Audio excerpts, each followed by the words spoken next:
Begitu keluar dari sini, di sini, dimanapun, lakukan kebaikan tanpa pamrih. Dah, keren. Disitulah kita akan mengalami wayarzuqhu min haitsu la yahtasib.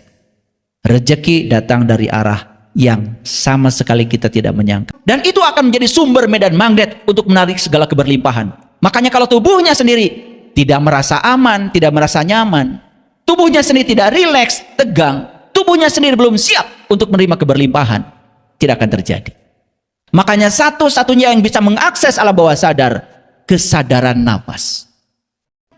Bahkan kita bisa mengakses lapisan-lapisan kesadaran yang selama ini tidak bisa diakses oleh kebanyakan orang. Bahkan kita bisa mengganti dengan program-program baru yang lebih keren.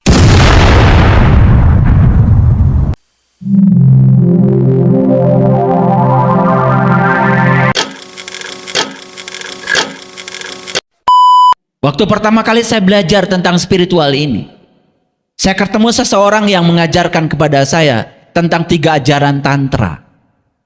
Saya tidak peduli ajaran ini dari mana datangnya, tetapi yang paling penting bagi saya, yang namanya ilmu itu satu, tidak boleh berlawanan dengan pikiran saya, dengan rasio saya, logika saya. Yang kedua, yang namanya ilmu harus nyata dan bisa dibuktikan. Yang ketiga, yang namanya ilmu yang paling penting, memberikan nilai manfaat bagi saya. Itu saja.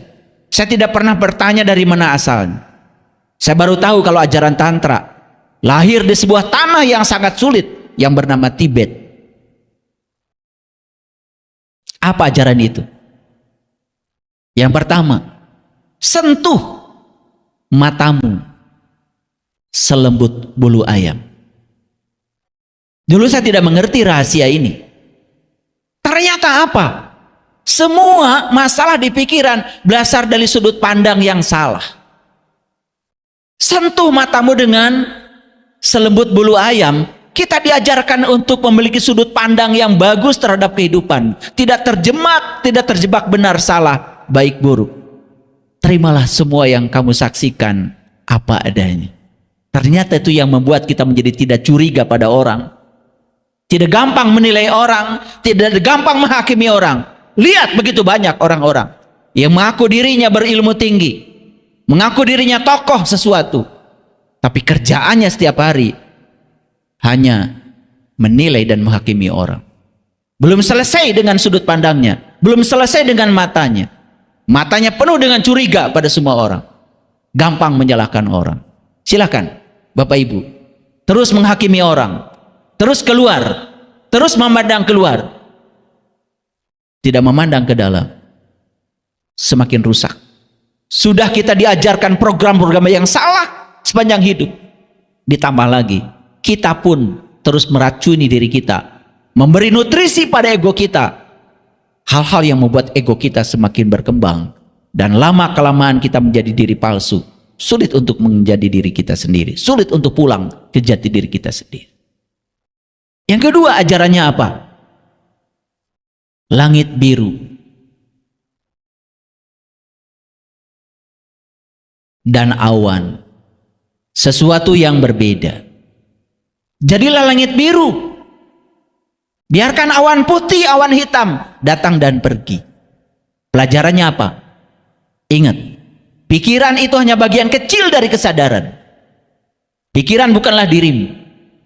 Dirimu yang sebenarnya adalah kesadaran, jauh lebih besar daripada pikiran. Pikiran itu yang menciptakan awan putih, awan hitam. Tapi kalau kita sadar bahwa kita adalah penyaksi, kita adalah langit biru, tidak terjebak oleh putih hitamnya pikiran kita, tidak ada apa-apa. Tidak apa-apa, bahkan gak akan apa-apa. Bapak Ibu pernah menyaksikan screen di rumah TV, ada adegan sinetron yang sedih, ikut sedih screennya? Tidak. Ada adegan kebakaran, terbakar screennya? Tidak.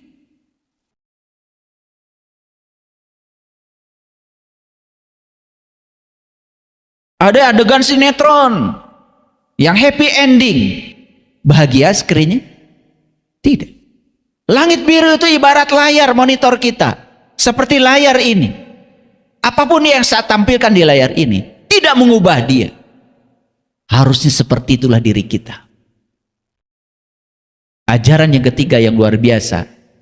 Akar selalu tumbuh di tempat yang gelap. Begitu akar tercerabut dari tempat gelapnya, mati itu pohon, gak tumbuh. Jangan menganggap kegelapan itu adalah segalanya. Bisa jadi kita akan tumbuh justru saat kita melewati kegelapan. Saat kita melewati kesulitan, saat kita melewati tantangan, justru itu adalah tempat di mana kita sedang ditumbuhkan oleh semesta. Ingat, di ujung terowongan selalu ada cahaya. Tidak ada malam terus-menerus, selalu ada siang. Dan tidak ada siang terus-menerus, selalu malam. Seperti itulah dunia mengajarkan kepada kita. Roda kehidupan pun seperti itu. Yang pengen sehat terus, tidak siap sakit, akan menderita saat dia sakit. Yang pengen sukses terus, tidak siap gagal, akan menderita saat kegagalan datang. Dia tidak sadar kalau dunia ini berputar. Dia tidak sadar kalau roda kehidupan berjalan terus-menerus. Ada saatnya di mana kita di atas, ada saat di mana kita di bawah. Tidak apa-apa. Yang paling penting, kita bisa menerima semua itu tanpa syarat. Bapak Ibu,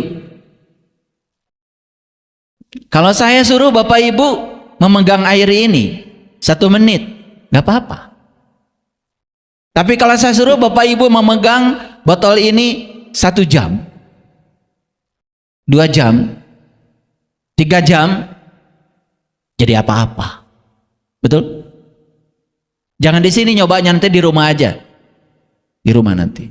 Jadi nanti cari botol segede gini, pegang sebentar, gak apa-apa. Tapi pegang gini terus, 2 jam, 3 jam, gak usah kemana-mana, pegang aja dan rasakan. Nanti di rumah praktek ya, seharian aja gak usah pergi kemana-mana, pegang botol, gini. Nanti rasakan. Gak usah dibilang dari sekarang kan belum merasakan. Saya sudah mencobanya, pegel. Jadi masalahnya bukan berapa besar botolnya. Masalahnya bukan berapa besar airnya. Masalahnya bukan berapa besar masalahnya. Yang paling berbahaya adalah berapa lama kamu memegang.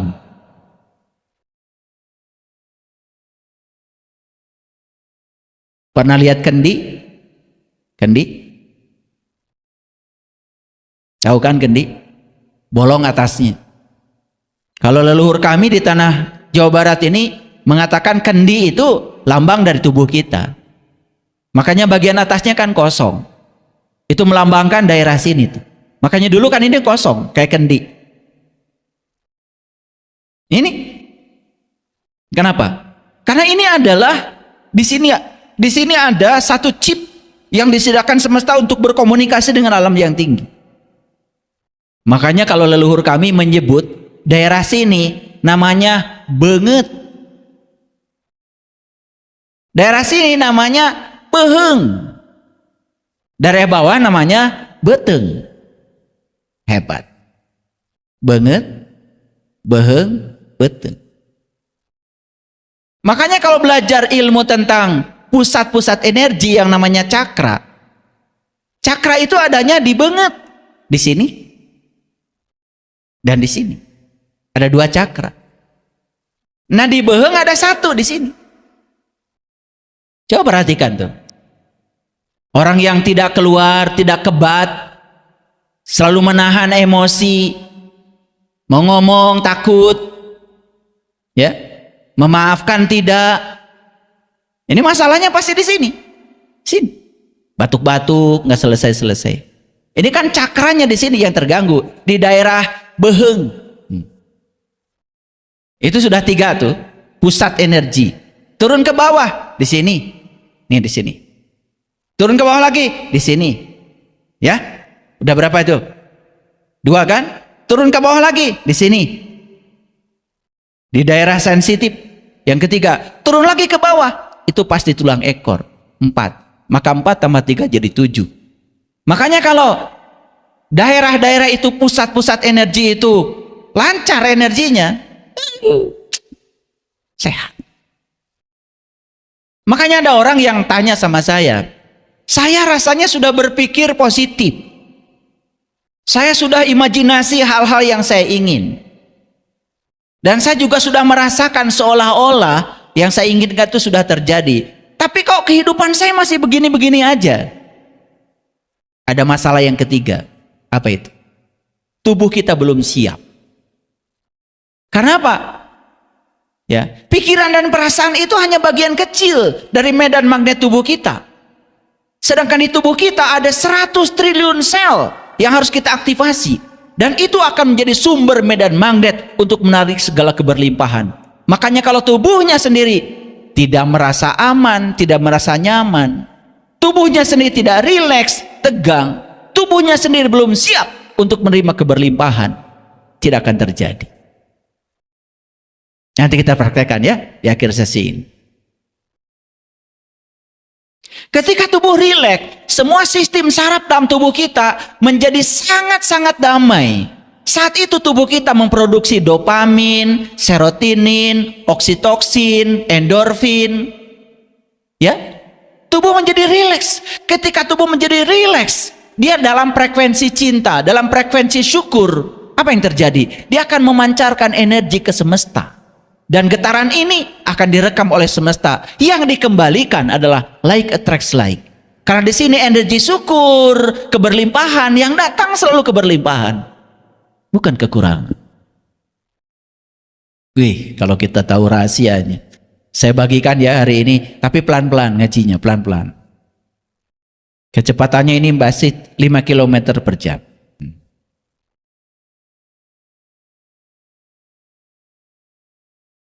Tahu kendi tadi?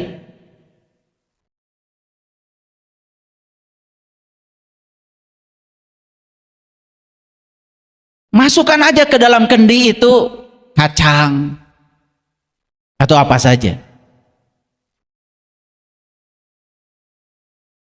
Kalau monyet datang, pasti dia akan masukkan tangannya ke kendi, ambil kacang. Dan yang namanya ngambil kacang, waktu masuk tangannya kan mulus begini, tapi waktu dia sudah ngambil kacang kan dia menggenggam, betul? Nyangkut kan? Nyangkut. Si monyet ini malah teriak-teriak, bukan melepaskan ikatannya, bukan melepaskan yang dia pegang, teriak-teriak. Ya, ditangkap orang sekampung. Makanya cara nangkap monyet yang paling gampang begitu. Kalau kita yang waras tinggal bilang dasar monyet, betul nggak? Kan tinggal dilepaskan aja pegangannya, dia tarik lagi, selamat kan? Tapi karena dia berfokus pada yang dia inginkan, dia pegang terus itu kacang, kan begini, nyangkut di kendi. Betul? Kira-kira begitu kalian. Sering nyangkut di kendi, betul nggak? Iya, ada kejadian yang tidak suka di masa lalu dipegang aja terus, betul nggak? Diingat-ingat sampai dada sampai sesak, kepala jadi pusing, migrain. Makanya kalau orang cerita penyakit langsung terbaca sebetulnya ini masalah spiritual, bukan masalah fisik. Masa mau disejajarkan dengan, saya nggak tega nyebutnya. Jadi yang suka menggenggam terus ya, genggam. Dulu pernah sukses di masa lalu, cerita kesuksesan jadi terus, padahal sudah lewat.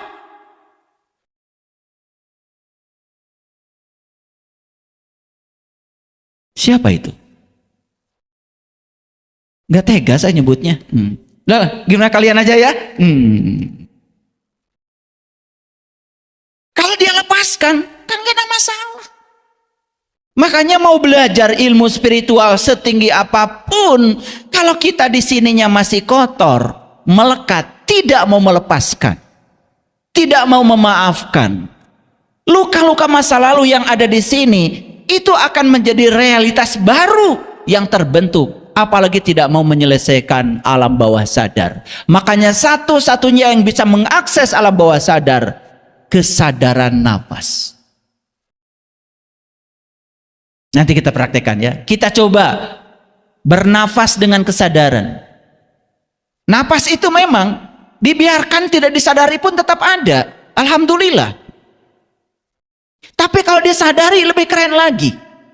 Bahkan kita bisa mengakses lapisan-lapisan kesadaran yang selama ini tidak bisa diakses oleh kebanyakan orang. Bahkan kita bisa mengganti dengan program-program baru yang lebih keren. Pikirannya hebat, perasaannya sudah hebat, tubuhnya sudah rileks. Karena dia sudah tahu cara merelakskan tubuhnya. Lewat apa? Kesadaran nafas. Tubuh kita akan menjadi medan magnet yang sangat kuat. Siap-siap kita menarik semua keberlimpahan.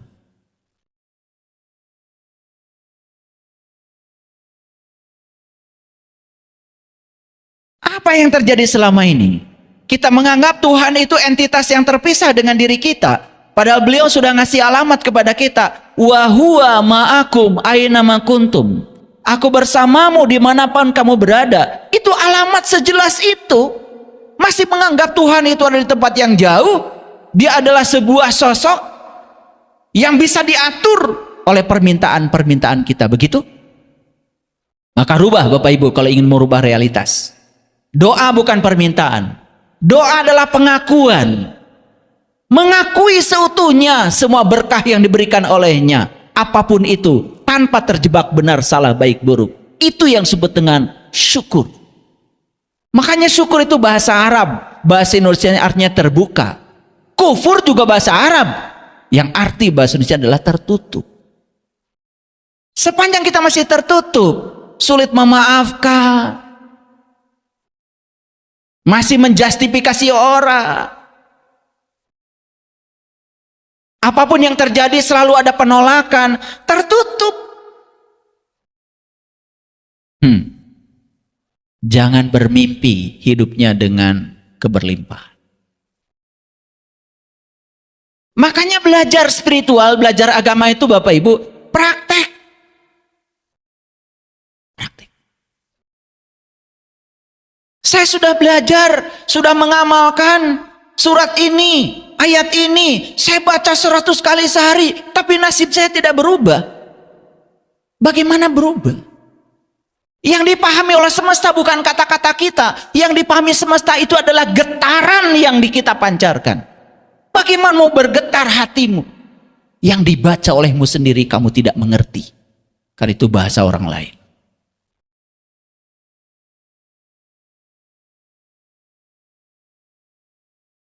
Getaran itu perlu emosi. Dan untuk membangkitkan emosi itu, perasaan itu, kita harus mengerti yang kita ungkapkan. Betul?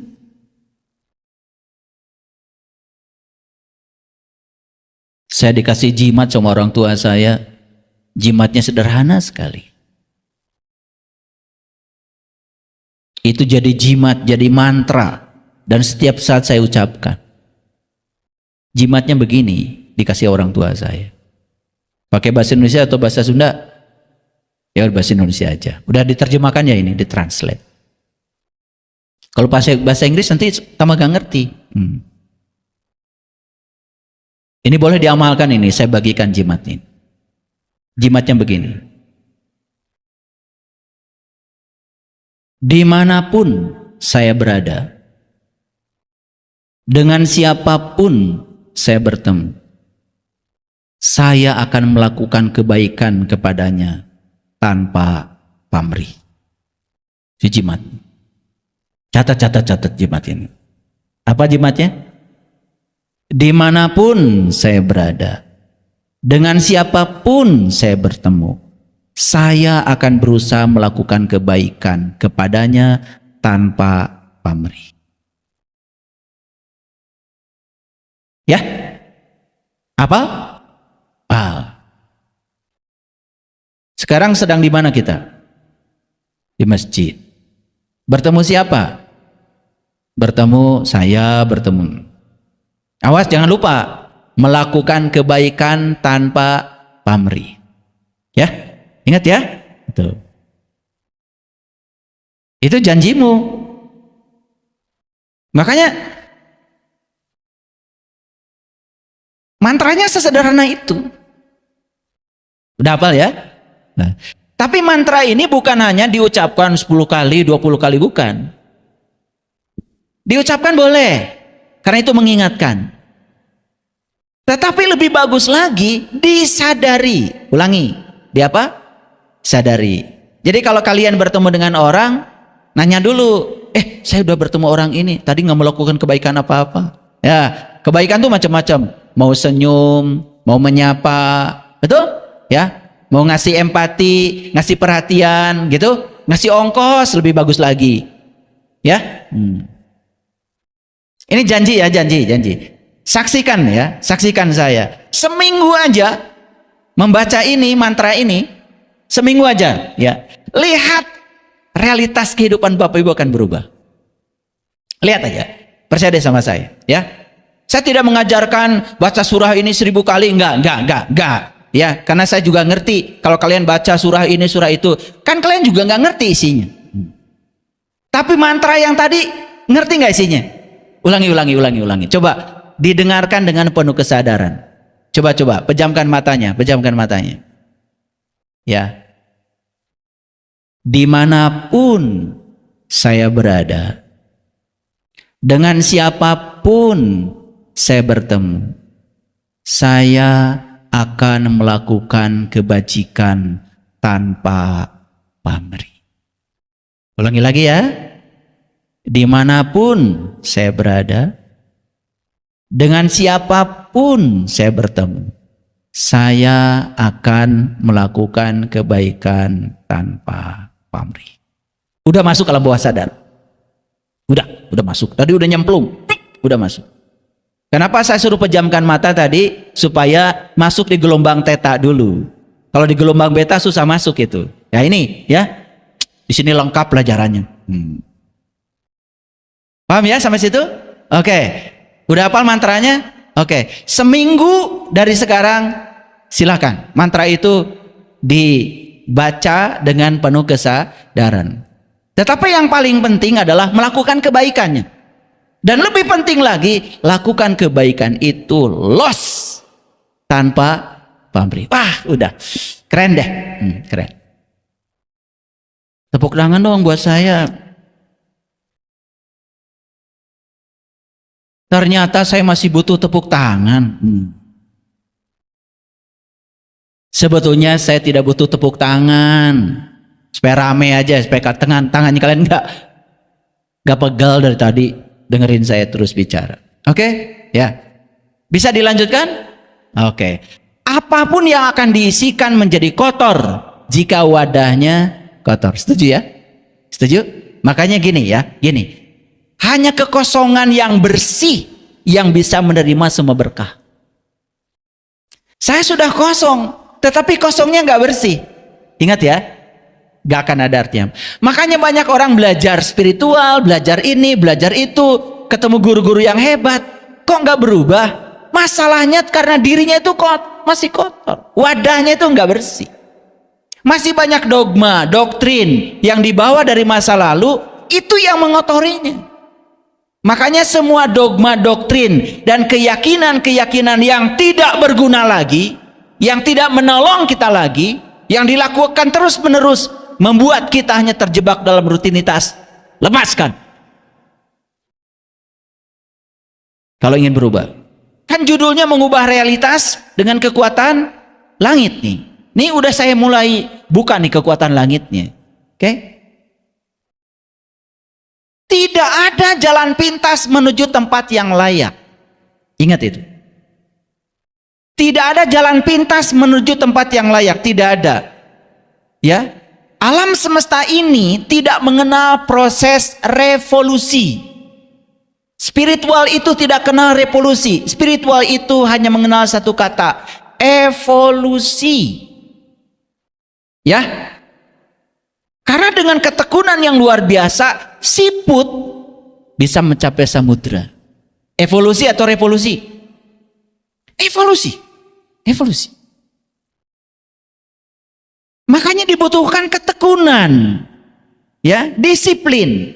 Nah, ini saya bicara disiplin, banyak yang nggak ngerti.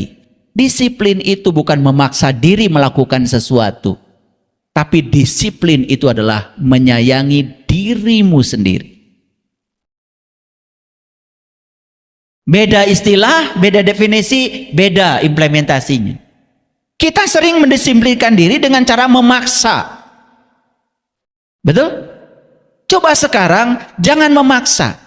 Tetapi saya mendisiplinkan diri saya karena saya harus berdaya. Makanya disiplin itu pemberdayaan diri sebetulnya.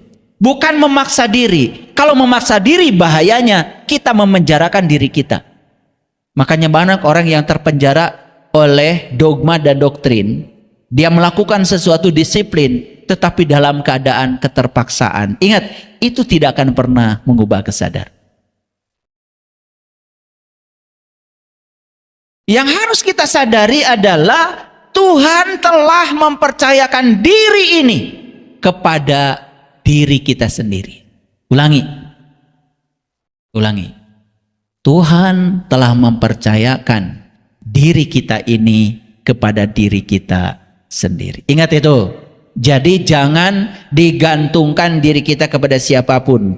Karena Tuhan sudah mempercayakan proses penyelamatan diri ini bukan pada siapa-siapa, kepada diri kita sendiri. Ingin selamat Bapak Ibu? Ingin selamat? Gampang. Pikirkan yang baik-baik. Bicarakan yang baik-baik. Lakukan yang baik-baik. Sudah, itu selamat. Syaratnya cuma 3. Jangan bodoh, jangan lalai, jangan lupa. Itu aja. Apa? Banyak mantra hari ini. Apa? Jangan bodoh, jangan lalai, jangan lupa. Itu aja. Pikirkan yang baik-baik, bicarakan yang baik-baik, lakukan yang baik-baik. Bicarakan dan pikirkan semua yang kita mau. Jangan membicarakan dan memikirkan hal-hal yang kita tidak suka. Itu aja kok, sederhana. Tapi harus praktek ya. Praktek ya. Nah, itu sebabnya ya, menyadari kehadiran Tuhan dalam diri itu kunci yang paling utama. Menyadari kehadiran Tuhan dalam diri adalah kunci yang paling utama. Karena apa? Dengan merasakan kehadirannya, maka kita akan terbebas rasa takut, rasa khawatir, rasa cemas, rasa kekurangan, dan semua rasa-rasa yang negatif. Akhirnya apa? Tubuh kita akan menjadi medan magnet yang siap menarik semua yang kita mau. Keren banget Bapak Ibu. Keren sebetulnya. Ya. Tes lagi. Tadi mantranya masih ingat? Apa? Dimanapun saya berada, bertemu siapapun, saya akan melakukan kebajikan tanpa pamrih. Itu benar? Benar? Oke.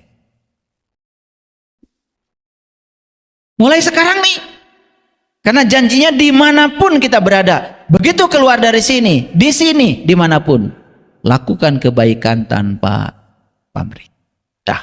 Keren. Disitulah kita akan mengalami wayarzuqhu min haitsu la yahtasib. Rezeki datang dari arah yang sama sekali kita tidak menyangkanya. Semua yang pamrih, dia berharap ketika melakukan kebaikan, dia mendapatkan kebaikan hanya dari satu arah yang dia pikirkan. Padahal kita ingin dari semua arah. Jadi gampang. Kalau dapat rezeki dari semua arah, kuncinya cuma satu. Lakukan semuanya tanpa pamrih.